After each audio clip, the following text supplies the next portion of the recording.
negotiations for a ceasefire and hostage deal. He grew up in a refugee camp where he lived until his self-imposed exile in 2017.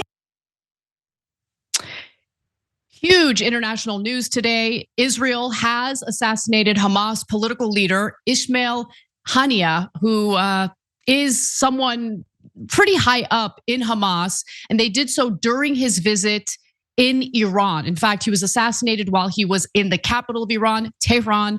And we also have some new reporting indicating that Israel's bombing in Beirut yesterday, which of course is the capital of Lebanon, did in fact kill a Hezbollah commander by the name of Fuad Shakur. We'll get back to the details of that element of the story in just a moment. But first, what is telling about the assassination is how it was carried out. And this is according to Barak Ravid. Let's take a look. Just to understand how this assassination happened, according to the Iranian media, there are, new details that are being published. Some sort of aircraft fired a missile into Haniyeh's bedroom through the window and killed him. You really need to have very good intelligence and very good operational capabilities to, conduct such an operation. So the IDF has the obvious capability to do a strike so precise that they can assassinate a Hamas political leader by firing something through a window that'll hit him in a bedroom. I think it's really important to highlight that because, again, clearly they have the capability to do these precision strikes. And these are exactly the type of precision strikes that we are not seeing carried out in Gaza, where the IDF drops 2,000-pound bombs on the civilian population, which has led to at least 39,445 people who have been killed and 91,073 injured in Gaza since the war started, and that's according to the Gaza Health Ministry. Now, of course, it does not distinguish between civilians and combatants, but says the majority of the dead are in fact women and children. That's a little bit of a side note, but I do want to just emphasize, I personally have no problem with Israel going after Hamas leadership at all. Now, I do think it is fascinating that they decided to go after this specific Hamas leader, because as I mentioned, he is a political leader for Hamas. He is not one of the military leaders. Now, why is that relevant?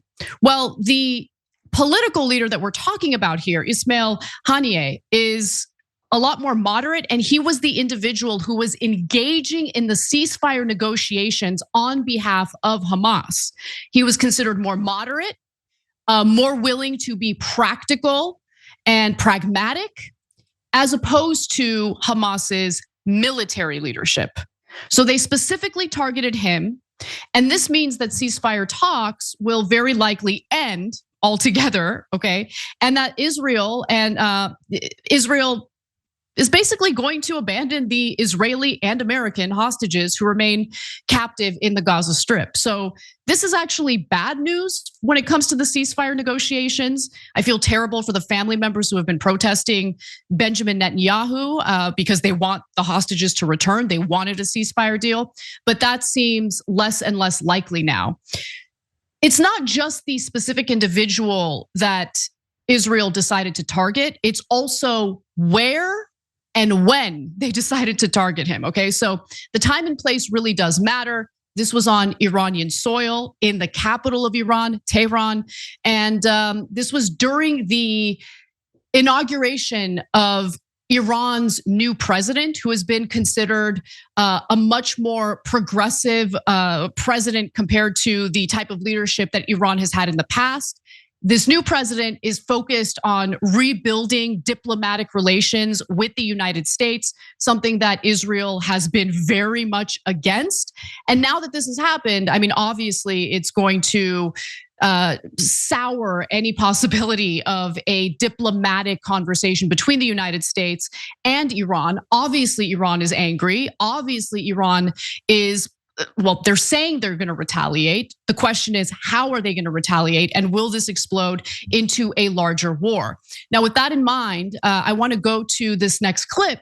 And it features Trita Parsi. He's from the Quincy Institute for Responsible Statecraft. And I think what he elaborates on here during a conversation on breaking points is really important to take in. Let's take a look. The fact that they took him out while he was in Tehran on the day of the inauguration of the Iranian president, I think is designed to send a couple of messages. One of those messages is, of course, that they are trying to undermine any opportunity that Pezeshkian's election would bring about for renewed US-Iran diplomacy, something the Israelis have opposed since the mid-1990s. Secondly, is to send a clear signal to both Iran and the different groups that Iran is supporting, from Hezbollah to the Houthis to Iraqi militias, that they're not safe. They're not even safe in Iran, and that Iran actually cannot protect them. This is deeply, deeply embarrassing for Iran, of course, particularly if it turns out that some of the reporting that is coming out now is true, which is that he was actually in or very near the presidential compound when he was assassinated. And then you have to ask yourself, so if the Israelis are doing something that they know is deeply embarrassing to the Iranians, they're clearly doing it because they know that that will maximize the likelihood that Iran will respond. And that will then, as a result, and of course, trigger an escalatory spiral. Hey, don't scroll away. Come back. Because before the video continues, we just want to urge you to lend your support to TYT. You power our honest reporting. You do it at tyt.com/team, and we love you for it. Now, the United States government alleges that they knew nothing about this assassination. They were not alerted by Israeli authorities or the Israeli government about it before they carried out the assassination in Tehran. But what we do know, and what's been very clear based on Prime Minister Benjamin Netanyahu's public statements, is that he's been wanting to go to war with Iran for years now. In fact, he's been trying to goad the United States to fight this war on behalf of Israel. And that's why he was pushing so hard to get our government to rip up the Iran nuclear deal, something that Donald Trump was happy to do, which paved the way for Iran to develop nuclear weapons. I mean, there's nothing that's stopping them now because we're the ones who pulled out of that international agreement, which of course had oversight to ensure that Iran would not develop nuclear weapons. We also know that, again, this is an individual that could have been targeted in Qatar, but Israel decided to specifically target this Hamas political leader, a moderate political leader who was engaging in the ceasefire negotiations as he was visiting Tehran. And so, in my opinion, this is very much meant to inch closer to a war with Iran, which would be absolutely catastrophic. So I don't know how Iran is going to respond. I mean, that's really the big question now. And it's not just about Iran anymore. I mean, as we know, Israel has been fighting this war on multiple fronts, including with Hezbollah in Lebanon. As we had reported with you all yesterday, they had done a bombing in Beirut. That story was developing at the time. We didn't have enough details about whether or not they had successfully assassinated their target there. It was a Hezbollah commander. And now we're learning that that commander, Fuad Shakur, was in fact killed. And we have some more details about that as well. Let's take a look. Chaos in the immediate aftermath of the Israeli airstrike in the southern Beirut neighborhood of Dahya. When we arrived shortly afterwards, hundreds had gathered after learning 4 people, including 2 children, were killed and at least 70 wounded in the attack. Well, you might be able to see over my shoulder that building over there that was damaged in that Israeli strike. And as you can imagine, it's a scene of real chaos here, but also one of real anger. In a move almost unheard of, the Israeli military claimed responsibility for the strike and named its target. Fuad Shakur, also known as Said Muhsin, Hezbollah's most senior military commander and the head of its strategic unit. Now, of course, Israel says that it carried out that assassination after they claim Hezbollah had basically had targeted Israel and had killed 12 Druze in the occupied Golan Heights. And so Hezbollah has still refused to take any responsibility for that. A number of different things could have happened there, right? So it could have been an Iron Dome missile misfiring. It could have been Hezbollah accidentally misfiring. There's a bunch of different things that could have happened. And unfortunately, while Hezbollah claims that they want an independent investigation into that attack, Israel has shot that down. So we might never find out what the truth is in that case.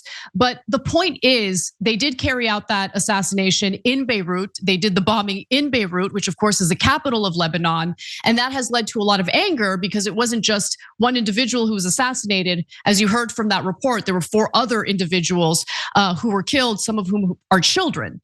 And so this reads to me that Benjamin Netanyahu has no interest in ending the war. If anything, his interest is in expanding the war. He intended to target the Hamas political leader in Iran rather than targeting him in Qatar, if he wanted to target him at all. And for some reason went after him when he's the moderate one who's been engaging in these negotiations for a ceasefire, rather than attacking or going after the Hamas military leaders who are far more, I guess, rooted in their extremist ideology and not as pragmatic, not as willing to negotiate or compromise as Haniyeh was. And so this doesn't really bode well if you're looking for peace in the Middle East. If anything, again, it's very clear to me that Netanyahu has abandoned the hostages entirely and has all the interest in the world, all the incentives in the world, really, to continue this war and in fact expand this war, maybe even exploit the current situation to finally get what he's always wanted, which is a hot war in Iran, which of course the United States would be dragged into. This is not a good sign. Again, I want to emphasize, I have no problem with Netanyahu going after Hamas. It's just interesting to see the way he is carrying that out. And every sign reads to me that he's not really just trying to go after Hamas. He's trying to expand this war. And when I say that he has every incentive to do so, he knows that the second the war is over, he's gonna have to come up on charges of corruption. He's gonna have to stand trial for that. He knows that his days as a political leader are over because the people of Israel find him repulsive and want him out. 72% of Israelis do not want him in leadership.